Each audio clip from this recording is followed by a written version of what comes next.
ઓમ ગમ ગણપતયે નમઃ. ઓમ એમ સરસ્વત્યે નમઃ. નારદ ભક્તિસૂત્ર. આગળ આપણે વેદવ્યાસજી અને ગર્ગાચાર્યજીની ભક્તિ સંબંધી વ્યાખ્યાઓ જોઈ.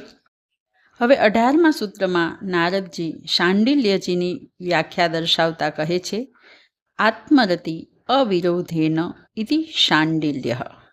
આત્મરતિ એટલે આત્માનો આનંદ, અવિરોધેન અવિરોધ,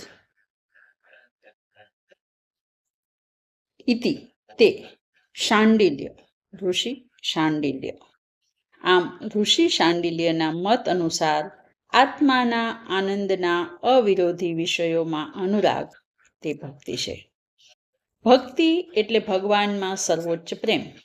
ભગવાન આપણા સૌમાં આત્મા રૂપે રહેલો છે. આત્મા પ્રત્યે ભક્તિ તે ઈશ્વરની જ ભક્તિ છે. ઋષિ શાંડિલ્ય આત્માને ઈશ્વર માને છે. દુન્યવી આનંદ તો આ પરમાનંદની કંઈ વિસાતમાં નથી, કારણ કે ઈશ્વર આનંદ સ્વરૂપ છે. તેથી તેનો ભક્ત પણ સદૈવ આનંદનો જ અનુભવ કરે છે.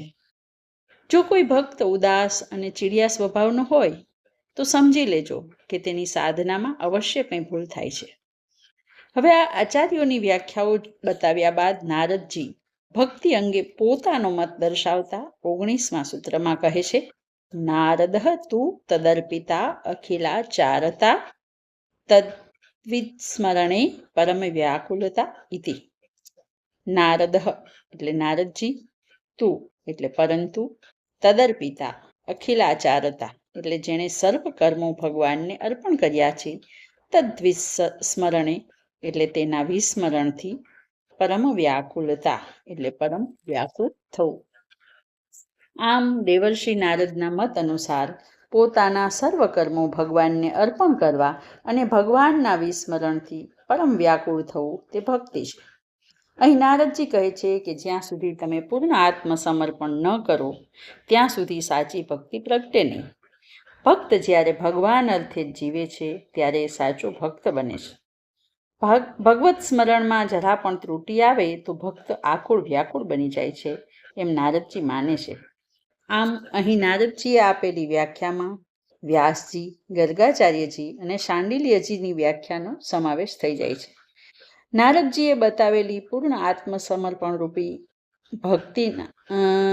ભક્તિના જે ભક્તો છે એના ઉદાહરણોમાં શ્રી ગૌરાંગ પ્રભુ, મીરા, વ્રજ ગોપિકાઓ વગેરે આપણી નજર સમક્ષ તાદ્રશ થાય છે.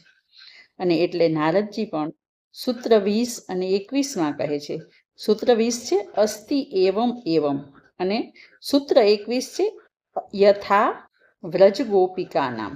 અસ્તિ એવમ એવમ એટલે એ અસ્તિ એટલે છે ને એવમ એવમ એટલે એ જ, એમ જ. અને યથા વ્રજ ગોપિકા નામ, યથા એટલે જેવી કે, અને વ્રજ ગોપિકાઓની ભક્તિ એટલે બરાબર એમ જ છે. વ્રજ ગોપિકાઓની ભક્તિ એટલે કે આગલા સૂત્રમાં નારદજીએ જે પૂર્ણ ભક્તિનું વર્ણન કર્યું, પૂર્ણ આત્મસમર્પણનું વર્ણન કર્યું, આવી ભક્તિ જો કોઈની હોય તો તે વ્રજ ગોપિકાઓની છે, તેમ નારદજી કહે છે. ભક્તોમાં ગોપીઓ ઉત્તમ મણિ સમાન છે.